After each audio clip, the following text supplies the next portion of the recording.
মেঘ মেঘ মেঘ মেঘ মেঘ মেঘ তুমি আমার কথা শোনো। মেঘ প্লিজ প্লিজ মেঘ প্লিজ। মেঘ মেঘ আমার একটা কথা শোনো মেঘ। মেঘ তুমি কোথাও যাবে না মেঘ, তুমি কোথাও যাবে না মেঘ, প্লিজ আমার কথা শোনো। দেখো নীল, তোমার সঙ্গে এই সুটকেসটা নিয়ে যুদ্ধ করা তো আমার পক্ষে সম্ভব নয়। কাজেই তোমার যদি মনে হয় যে আমি সুটকেসটা রেখে গেলে তোমার ভালো হয়, তাহলে আমি এটা রেখেই যাচ্ছি। কিন্তু যাবো তো আমি নিশ্চয়ই। আমার যাওয়া তুমি আটকাতে পারবে না নীল। মেঘ মেঘ প্লিজ তুমি যেও না, প্লিজ একটা বার তুমি আমার কথা শোনো প্লিজ মেঘ। উফ, আবার নাটক, আবার নাটক। এই মেঘ, তোমার টায়ার্ড লাগে না? না, একটার পর একটা কেলেঙ্কারি নিজেই করো, তারপর আবার সহানুভূতি আদায়ের জন্য এসব চিপ নাটক করছো। গিনি, কারোর সহানুভূতির জন্য যে আমি কিছু করব এত দুর্দশা বোধহয় আমার হয়। আর কোনো কেলেঙ্কারি ঘটিয়েছি বলেও তো আমার মনে হয় না। আমার শুধু একটা কথাই বলার ছিল, যে আমি কোনো মিথ্যে বলছি না, আমি পাসপোর্ট অন্য কোথাও সরিয়ে রাখি। যেটা আমার ধারণা সেটা আমি প্রমাণ করেছি। তাতে কে বিশ্বাস করলো কি করলো না তাতে আমার যায় আসে না। মূর্খের মতন কথা বলছো তুমি মেয়ে, কিছুই প্রমাণ করতে পারোনি। তুমি দিনের পর দিন দেখেছো যে ময়ূরীকে আমরা সবাই ভালোবাসি, ময়ূরী আমাদের প্রিয় পাত্রী, এই বাড়িতে ময়ূরীর অ্যাকসেপ্টেন্স তোমার থেকে অনেক বেশি। তুমি এত দিনেও যা পারোনি যে জায়গাটা নিতে, ময়ূরী অনায়াসে সেই জায়গাটা নিয়েছে, তাই হিংসে তুমি এসব করেছো। তুমি তোমার দিদিকে ফাঁসিয়েছো, তাকে আমাদের সকলের চোখে ছোট করার জন্য তুমি এই সমস্ত করেছো। ছি মেঘ, নিজের দিদির প্রতি তোমার এইরকম অসুয়া। আমি যাচ্ছি বাবা, মা যাচ্ছি। যাচ্ছি মানে? বাবা বাবা দেখো না, মেঘ চলে যাবে বলছে ফরএভারের জন্য। কাকুনি দেখো তোমরা একটু আটকাও না, আটকা। মেঘ বাঁচা যাচ্ছে। এসব কি বলছো? নীল যা বলছে সব সত্যি? আরে এইসব ওকে কেন জিজ্ঞেস করছো? একটা অশান্তি হয়েছে, এত বড় একটা ঘটনা ঘটেছে, ওকে তো এখন একবার ময়ূরীর কাছে যেতেই হবে। কেন মেঘকে কেন ময়ূরীর কাছে যেতে হবে? ময়ূরী তো স্কিম করে প্ল্যান করে সবটা করেছে, ও কেন ময়ূরীর সঙ্গে কথা বলবে? ওই ময়ূরী এখানে সবার মন বিষিয়েছে, এখন ওর বাবা আমার মন বিষচ্ছে। ময়ূরী কারোর মন বিষচ্ছে না নীল, বিষচ্ছে এই যে মেঘ। আর সে তোমার মাথায় এটা ভালো করে ঢুকিয়ে দিতে পেরেছে যে ময়ূরী স্কিম করে, একেবারে প্ল্যান করে স্কিম করে। সেটা মেঘকে বলার দরকার পড়ে না মা, এটা দিনের আলোর মতো স্পষ্ট, গোটা বদমাইশিটাই ময়ূরী করেছে। আচ্ছা ঠিক আছে মেঘ, আমি মানছি এত কিছু ঘটনা ঘটেছে, এবার তোমার একবার আঙ্কেলের কাছে যাওয়াটা দরকার। ঠিক আছে আমি তোমাকে নিয়ে যাচ্ছি, তুমি দেখা করে তারপর ফিরে এসো। আমি যাবার কথা বলেছি না, ফেরার কথা নয়। আমি যাচ্ছি।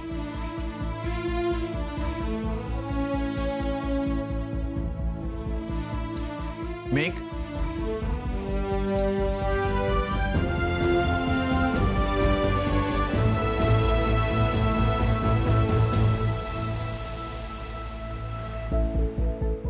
এটা ভুলে যাচ্ছি না। কাকামণি, তোমরা প্লিজ একটু দেখে নেবে আমি কি কি নিয়ে যাচ্ছি। কেন বলো তো, কারণ দুদিন পরে আবার বাড়ির কিছু জিনিস হারাবার দায় আমার মাথায় এসেই পড়বে, তাই প্লিজ। মেঘ, এটা একটু বেশি বাড়াবাড়ি হয়ে যাচ্ছে নাকি? হয়তো হচ্ছে কাকিমণি, কি করব বলো, এখন যে আমার সিঁদুরে মেঘ দেখলেই ভয় করে। তোমরা প্লিজ এটা একটু দেখে নাও। মেঘ প্লিজ প্লিজ, তুমি এসব কথা বলো না। তুমি একটা কথা জেনো, এই বাড়িতে এখনো কেউ কেউ আছে যারা তোমাকে বিশ্বাস করে। তুমি যাও বাবার কাছে গিয়ে থাকো কয়েকটা দিন, মাথা ঠান্ডা করো, তারপর আবার ফিরে এসো, কেমন?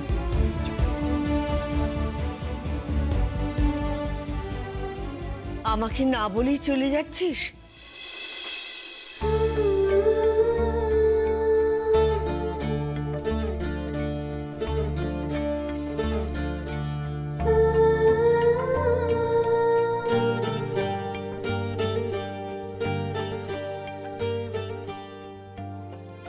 যাতে দুর্বল না হয়ে পড়ি তাই থামাই।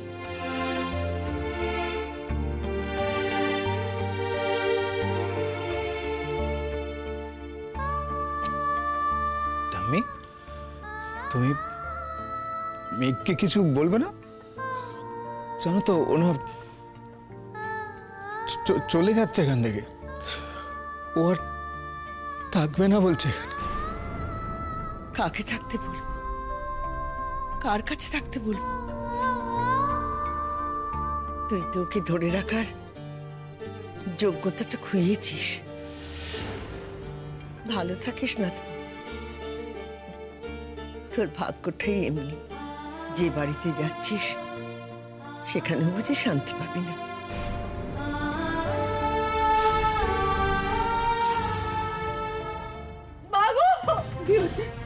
দেখি আঙুলটা দেখি।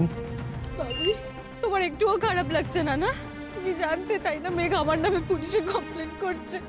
সব জানতে তুমি, মেঘ তো তোমাকে সব বলে, ভাবিকে মেঘ সব বলে। মা শান্ত হও,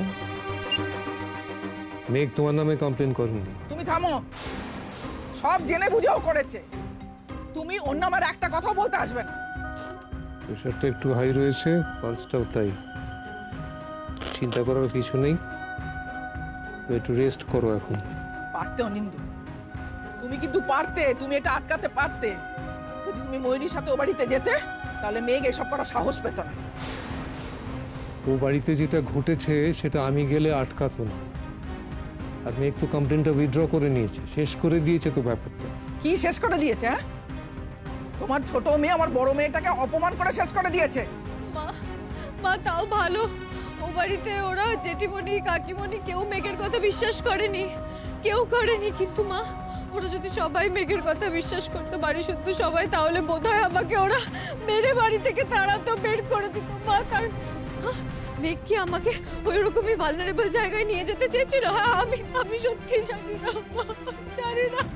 তা সর্বনাশী মেয়ে, চুপচাপ থাকে, শুধু মনে মনে প্যাচ কষে। এই ওষুধটা খাও, পালপিটেশনটা কমবে। এটা ধরো ধরো, মধুমিতা জলটা দাও। এই যে মা, এই যে একটু জল খাবো, আস্তে আস্তে আস্তে।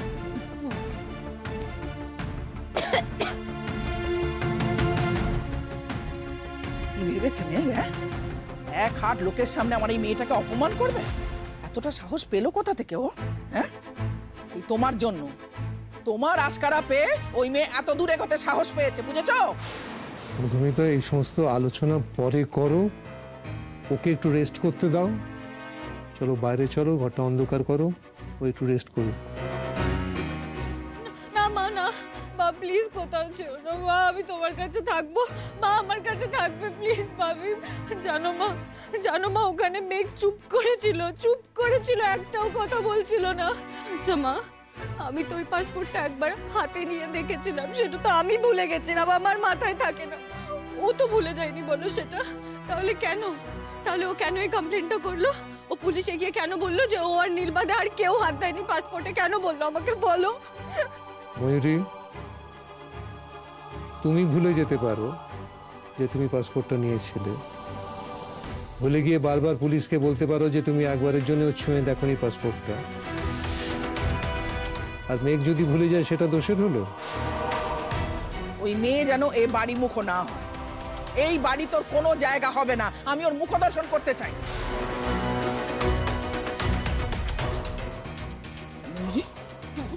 তোকে আমি একটা কথা বলে দিচ্ছি, তুই আর ওই বাড়ি মুখ হওয়ার চেষ্টা করবি। মা প্লিজ, তুমি এরকম বলো না। আমার ছোট বোন আমাকে সবার সামনে অপমান করেছে, ও বাড়ির সবার সামনে। কিন্তু মা, ও বাড়ির সবাই আমার সে অপমান মুছিয়ে দিয়েছে। ওদের তো দোষ নেই, আমি ওদের উপর রেগে নেই। কিন্তু আমার বোনটা ওর সাথে কেন এরকম করলো? মা, আমি জানি। মেঘ এখন কোথায়?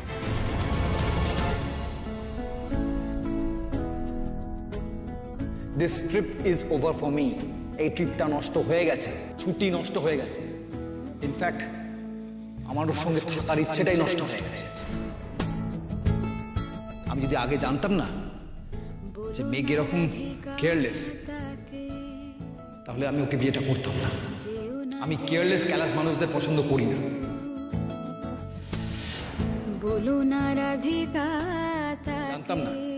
জানতাম না যে তুমি এত বিরাট বড় ক্যালাস টাইপের। জানলে বিয়েটা করতে না, তাই তো? না, করতাম না। এরকম একটা দায়িত্বজ্ঞানহীন মানুষের সঙ্গে সারাটা জীবন আমি জড়াতাম না নিজেকে। মিথ্যে কথা বলে লাভ কি বলো তো?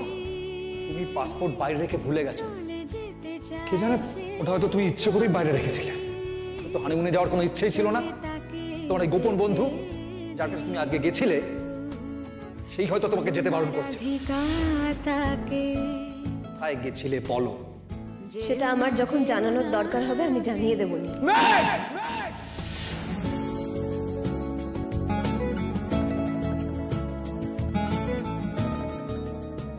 ভালোবাসাটা তোমার কাছে একটা শৌখিন শব্দ ছাড়া আর কিচ্ছু না নীল।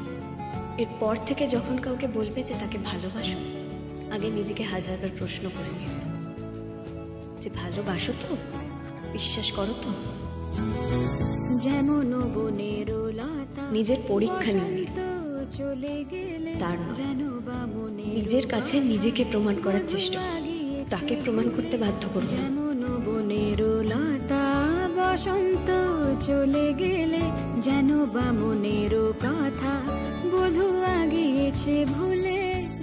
কেন নীল, কেন কেন কেন নীল, এই যন্ত্রণার জীবনটায় তুমি কেন নিয়ে এলে আমাকে?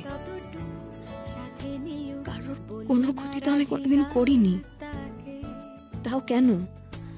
তোমার তো ভালোবাসার সাহসই নেই, তোমার মনে তো ভালোবাসার ঔদার্যই নেই।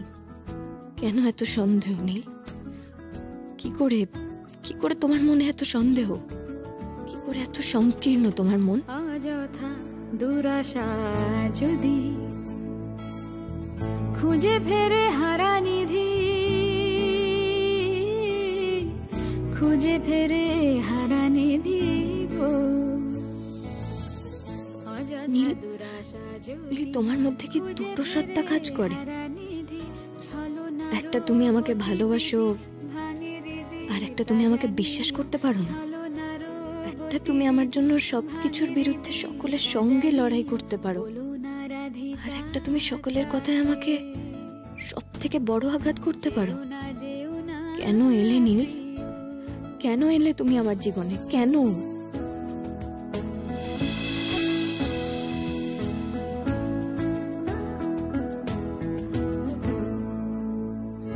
বলো না রাধিকা তাকে, যেও না প্রিয়, বলো না রাধিকা। মেঘ, দাদু ভাই, প্রিয়। হ্যাঁ বাপি, তোমার কাছেই আসছি। আয় মা আয়, আমি তো তোর অপেক্ষাতেই আছি। আজ অনেক গল্প হবে বাপি, আমি আসছি। হ্যাঁ হবে তো, তুই বলবি আর আমি শুনবো। মনের মধ্যে যা আছে সব উজাড় করে বলবি। তুমি তো সবই জানো বাপি, কি হয়েছে সব জানি, হয়তো যা ঘটেনি সেটাও জানি। বাপি বলছি, মা আমাকে ওই বাড়িতে ঢুকতে দেবে তো? তোর পাগলি, তোকে ঠেকায় সাধ্য কার? দিদি ভাইয়ের শরীর ঠিক আছে তো? প্রেশার একটু হাই রয়েছে, পালস রেটও, তবে খুব অ্যাবনর্মাল কিছু না। মাকে আমি কোনোদিনও একটু খুশি করতে পারলাম না, বলো? এতটুকুও না। আচ্ছা, যে খুশি হবে না বলে পণ করে আছে তাকে তুই কি করে খুশি করবি? কিন্তু আমার মূল কি বলে জানিস? একদিন তোর মা তোকে নিয়েই গর্ব করবে, নিজের ভুলটা বুঝতে পারবে, দেখিস। আমি কি খুব বড় ভুল করে ফেললাম বাপি? দিদিভাই কি আমার জন্য অসুস্থ হয়ে পড়বে? অসুস্থ যদি হয় তাহলে তোর জন্য তো হবে না, হবে নিজের কৃতকর্মের জন্য। বাপি, আর কেউ বিশ্বাস না করলেও আমি নিশ্চিত যে পাসপোর্টের গন্ডগোলটা ময়ূরী করেছে, আর সেইটা করার জন্যই তোমার যাওয়ার আগে ময়ূরী ও বাড়ি থেকে বসেছিল। মেঘ, শোন রে মা আমার, তোর কাছে বোধহয় আমার মাপ চাওয়া উচিত। তোর দিদির ছায়া থেকে তোর সংসারটাকে আমি বাঁচাতে পারছি না, ওকে দূরে রাখতে পারছি না তোর থেকে। কি হচ্ছে জানিস, ওর মধ্যে একটা প্রতিহিংসা পরায়ণ সত্তা না ওকে কিরকম চালিয়ে নিয়ে যাচ্ছে। ওকেও বাঁচাতে পারছি না, আমি তোকেও পাচ্ছি। বাপি প্লিজ তুমি এভাবে বলো না। তুই আয় মা, চলে আয়। অনেকদিন চোখ বন্ধ করে না তোর গান শুনিনি, গান শুনবো। এইবার তো তোমার গান শোনাবার পালা বাপি। আচ্ছা বেশ, তাই হবে। তুই চলে আয়, তাড়াতাড়ি চলে আয়।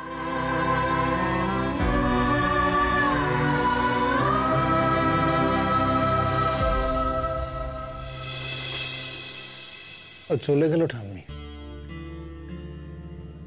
সব কিছু ছেড়ে চলে গেল,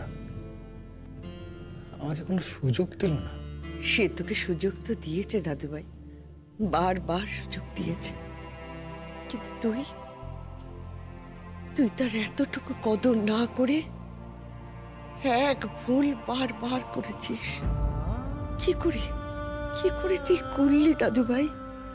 এর আগেও তো তুই তাকে অবিশ্বাস করেছিস, আঙুল তুলেছিস তার দিকে, আর প্রতিবাদ দেখেছিস তুই নিজে ভুল।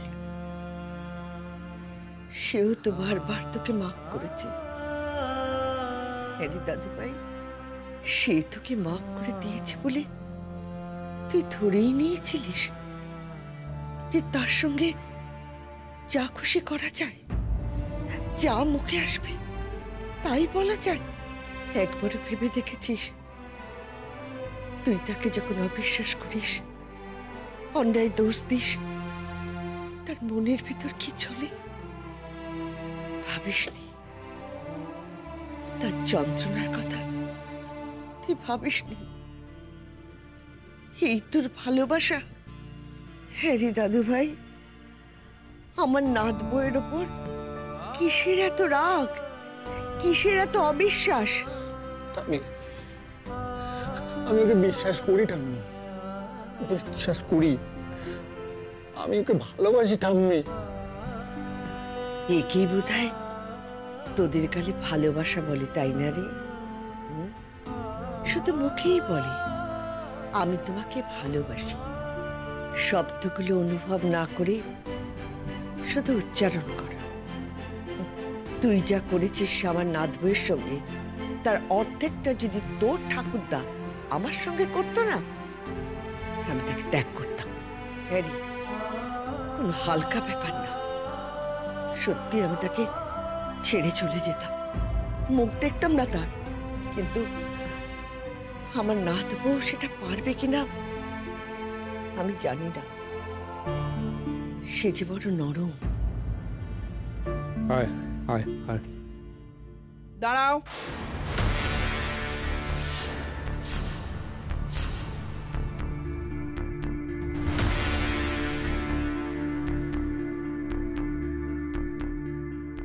ব্যাগ সুটকেস নিয়ে অনহনিয়ে বাড়ির ভেতরে ঢুকে পড়ছো যে?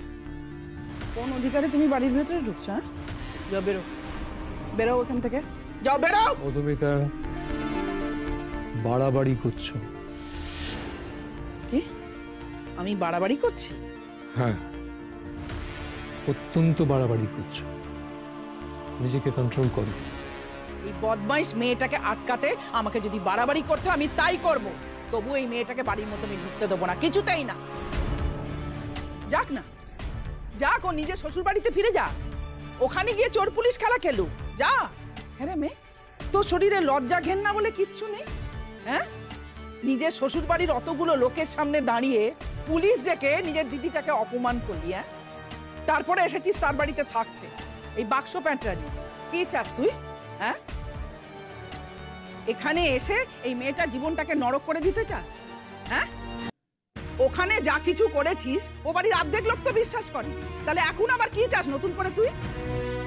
নাকি ওরকম আরেকটা কিছু করে মেয়েটাকে পুলিশের হাতে দিতে চাস, জেলে পাঠাতে চাস ওকে? হ্যাঁ রে, এই অসুস্থ দিদিটার প্রতি তোর কোনো মায়া মমতা নেই? মধুমিতা, এই বাড়িতে ময়ূরীর যতখানি অধিকার, মেঘেরও ঠিক ততখানি অধিকার, 1% কম নয়। এই যে শতাংশের হিসেব না আমাকে দেখাতে এসো, ওকে আমি এ বাড়িতে থাকতে দেব না, ব্যাস। আরে মেঘ, ময়ূরী তো তোর নিজের মায়ের পেটের দিদি। হ্যাঁ, তুই তাকে পুলিশের হাতে ধরিয়ে দিতে চেয়েছিস? মধুমিতা, মেঘ পুলিশের কাছে গিয়েছিল শুধু এইটুকু জানতে যে ওর ব্যাগ থেকে পাসপোর্টটা কে সরিয়েছিল। মেঘ কিন্তু জানতো না যে ও পাসপোর্টে ময়ূরীর আঙুলের ছাপ রয়েছে। এটা বোধহয় আমি জানতাম। আমি চেয়েছিলাম যে দিদিভাই জানুক যে ও একটা বিপজ্জনক খেলা খেলছে, যেটা যে কোনো মুহূর্তে ওকে বিপদে ফেলে দিতে পারে। ভাবি, মেঘ বুঝি রাস্তায় আসতে আসতে তোমাকে এসব কথা বলেছিল ফোনে? শোনো ভাবি, মেঘের খুব ভালোভাবে মনে ছিল ওই পাসপোর্টটা আমি একবার মজা করে হাতে নিয়েছিলাম।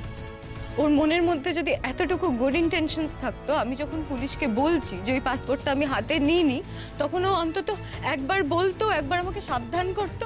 তুমি যেটা করেছো সেটা তুমি ভুলে যাবে, সেটা মনে রাখার দায়িত্ব ওর। এই এই এই তোমরা চুপ করো তো। তোমাদের এই কথার কচকচানি না আমার আর ভালো লাগছে না, সহ্য হচ্ছে না। চুপ করো একটু। এই বাড়িতে ওই গাঙ্গুলি বাড়ির বউ থাকবে না, ওকে চলে যেতে বলো। কেন এসেছে ও?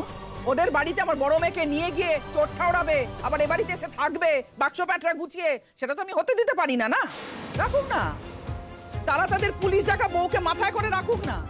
তো এ বাড়িতে চলে আসতে হলো কেন? হ্যাঁ কি হলো? যাও, তোমার নিজের বাড়ি ফিরে যাও। সেটাই তো তোমার নিজের বাড়ি না? ওখানে গিয়ে গোয়েন্দাগিরি করো, যা ইচ্ছে তাই করো। এ বাড়িতে ফিরে আসতে হলো কেন তোমার? যাও, এ বাড়িতে তোমার কোনো ঠাঁই হবে না, আর এটাই আমার শেষ কথা। শেষ কথা বলার এখতিয়ার তোমার নেই মধুমিতা, আমারও নেই। এই বাড়িতে থাকতে গেলে ও নিজের দাবিতে নিজের অধিকারে থাকবে, তোমার কিংবা আমার প্রয়োজন নেই ওকে অনুমতি দেবার।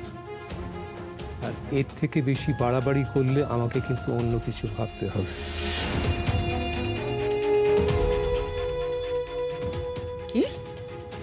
তার মানে তুমিও পুলিশ রাখবে নাকি? আমি আশা করবো সেটা তুমি আমাকে বাধ্য করবে না। এত দূর অনিন্দ, এত দূর? আচ্ছা অনিন্দ, একবারও তো আমি শুনলাম না যে তুমি মেয়েকে জিজ্ঞেস করছো যে পুলিশের কাছে কেন গিয়েছিল, নিজের দিদিকে কেন অপমান করলো পুলিশ ডাকিয়ে। হ্যাঁ, একবারও তো জিজ্ঞেস করলে না ওকে তুমি? আমার মনে হয় এই প্রশ্নের উত্তর আমি অনেকবার আগে দিয়ে ফেলেছি। এই এক কথা আমার আর ভালো লাগছে না। মেঘ, ঘরে যাও নিজের। দাঁড়াও, ভেতরে ঢোকার আগে তোমাকে একটা শর্ত মানতে হবে। না, কোনো শর্ত, কোনো কিছুরই কোনো প্রশ্ন নেই। তোর বাবা বলেছে তুই নাকি ইচ্ছে করে দিদির বিরুদ্ধে কিচ্ছু করিস না, কিন্তু তুই যা কিছু করেছিস তাতে তোর দিদিরই ক্ষতি হয়েছে, দিদিকেই অপমানিত হতে হয়েছে, তাই না? হ্যাঁ, আমি তোকে বাড়িতে ঢুকতে দেবো, একটাই শর্ত, তুই দিদির পা ধরে ক্ষমা চাইবি, পা ধরে বলবি যা কিছু করেছিস অন্যায় করেছিস, তোর জন্য দিদিকে অপমানিত হতে হয়েছে। হ্যাঁ, যা ক্ষমা চাই। মধুমিতা, খুব বাজে একটা নাটক হচ্ছে। এই তুমি আমাদের মধ্যে নাক গলাবে না তো। তোমাদের বাপ বেটির যখন কথা হয় তখন আমি নাক গলাতে যাই, এর মধ্যে একদম ঢুকবে না তুমি। কি হলো মেয়ে, দাঁড়িয়ে রইলি? যা যা যা, গিয়ে বল যা। না মা, আমি দিদিভাইয়ের কাছে ক্ষমা চাইব না, কারণ আমি যে অন্যায় করিনি সেটা তো দিদিভাই জানে। কিরে দিদিভাই, তাই না?